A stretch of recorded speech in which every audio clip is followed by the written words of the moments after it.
It is the fourth model incoming of the Ghost in the Shell 2045 collaboration. It is KKS03 Takanome, coming with the kit of Shooter Core, Long Shot, ACG Shot, Biped Legs, and the leg ability of Through Shot, which has a chance for shooting attacks to ignore defense and bypass shields when attacking.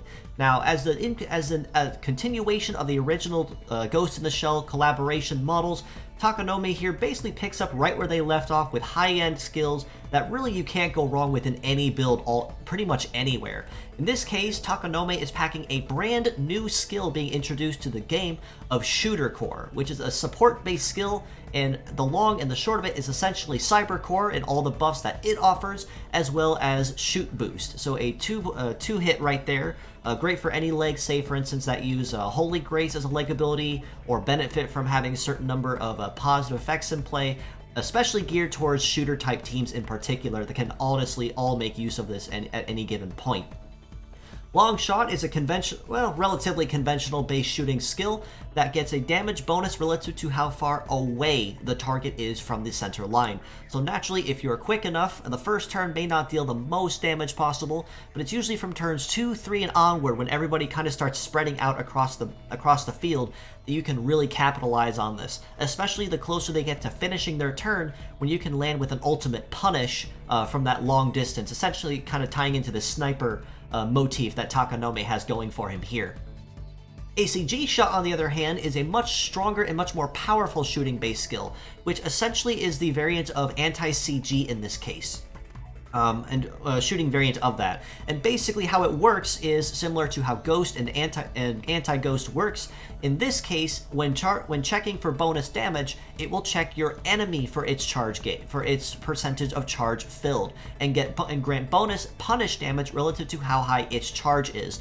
So naturally, enemies with very little charge or very low metaforce charge will not get a whole bunch of a punish bonus out of this. But anyone, say, using full charge or EX trials that have enemies start with full charge, this is a perfect way to punish them quickly and easily, especially not touching on the fact that ACG Shot also has Defense Ignore for even more of an added bonus. Now, in terms of what he does offer as well, his legs are honestly really solid too for what they can offer. 865 is a really nice high-end sweet spot of where you want mobility for biped legs to be, and his leg ability honestly does tie into his kit really, really nicely for even more bonus damage for the extra defense ignore or even bypassing shields that may possibly get in your way. However, his leg stats, aside from mobility and shoot resist at 1201, really probably do hurt a lot of Takanome's overall viability and potential on the field, in particular as a pure set or anyone that chooses to use his legs. Armor of 3499, almost 3500, honestly is really good though, so where you want to be. A melee resist of 361 though, honestly, is really, putting it nicely, not good.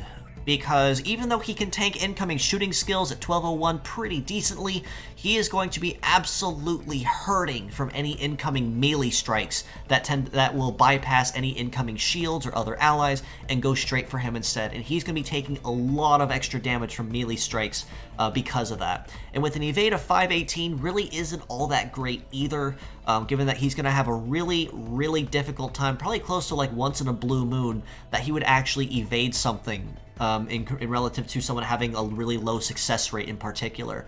So even though he is packing a really nice kit across the board, 3750 HP for his head, about almost 3000 HP for his right arm, 2800 for his left, packing very good armor, very solid base power too. And his success also is really great too at 1224 and 1047, meaning that he's really not going to have a lot of issues missing enemies or having them graze his head. But unfortunately, with a melee resist and evade with stats that low, it really is going to hurt his overall potential on the field over extended fights, especially when melee is involved. For these reasons, and despite this, however, I do have to rate him as a pure set a pretty solid 7.5 out of 10. Like I mentioned, he has fantastic shooting skills Nothing really kind of that requires any kind of sustain that he can't easily meet, especially given that anti-CG ACG shot does not require his own internal charge. Long shot does not require a Metaforce charge either. He can fight on his own very, very decently, as long as he can stay clear of anyone that is, of course, using melee skills. And then, of course, Shooter Core in this case does tie into his kit very nicely. And with the base speed like what he has, he really should have no issues holding his own on the field in any other circumstance. As a pure set, as mixed parts, on the other hand, I do have to rate him higher at an 8 out of 10, given that all of his skills, even for the lack of melee resist and evade that his legs do offer, all 4 of his parts are honestly fantastic for any kind of dedicated shooter in this case to take advantage of. Shooter Core in this case, for anyone that is using a mono shooting based team, long shot, of course, you can fit just about anywhere pretty easily and relatively feasibly. And then ACG shot for that ultimate Metaforce punish, especially in PvP, such as, say, if anyone's using Full Charge or Cross Messiah, or even Cross Messiah Z especially. This is a really good way to keep up to date with them and punish them for using the Full Charge, or even kind of scare them into not using it, which might give you that extra edge you need on the field when fighting someone that is Metaforce reliant.